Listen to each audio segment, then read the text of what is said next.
Sa Batangas Port, patuloy ang pagdagsa ng mga pasahero. Kaya naman ang Philippine Ports Authority at Philippine Coast Guard nakaalerto at patuloy ang paalala kung paano magiging ligtas ang biyahe. Nagbabalik si Bien Manalo.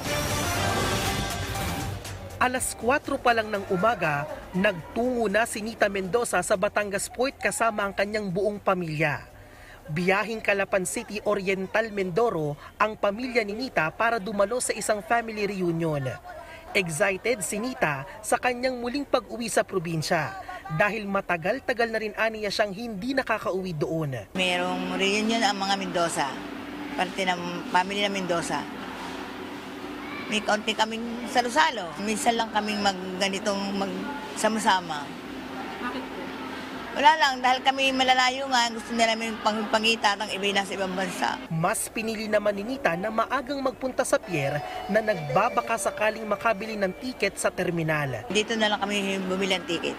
Parang direkta na lang kami bumili. Sa pinakahuling datos ng Philippine Ports Authority o PPA, umakyat na sa 2.5 milyon ang bilang ng mga biyaherong pumasok sa mga pantalan sa bansa simula December 16 hanggang December 27. Ayon sa pamunuan ng PPA, hindi malayong mahigitan ang inaasahang bilang na 5.2 milyon ng mga pasaherong magtatawid dagat hanggang January 5. Inaasahang bukas hanggang sa Sabado ay dadagsa pa ang mga pasahero sa pantalan.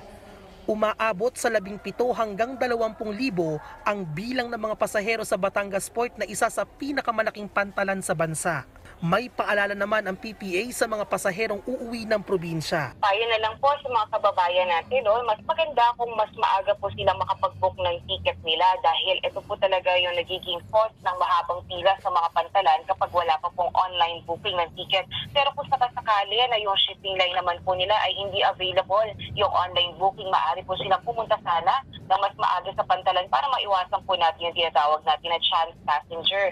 Isa po kasi ito sa mga rason kung bakit hindi nakakasaka yung ilang mga kababayan natin sa mga barko kapag naubusan sila ng ticket. Samantala, patuloy na nakaantabay ang buong puwersa ng Philippine Coast Guard o PCG para matiyak ang seguridad at kaayusan sa mga pantalan. Ang utos sa amin ay yung visibility ng aming mga tauhan at maging maigpit doon sa mga pinatutupad ng mga alituntunin pagdating sa security. Meron tayong mga katulong na mga security personnel na tumitingin ng mga bawal na dinadala ng mga kababayan natin sa inspection ng mga security personnel na shipping, ganoon din ang Philippine Ports Authority. May dagdag din tayong K9 at sa loob ng barko meron din tayong Sea Marshal na tumutulong naman doon sa mga personnel ng barko. Mahigpit din ang paalala ng PCG sa mga biyahero kaugnay sa mga hindi dapat dalhin sa pantalan para maiwasan ang anumang aberya. Huwag na magdala ng mga ipinagbabawal, lalo na po ng paputok.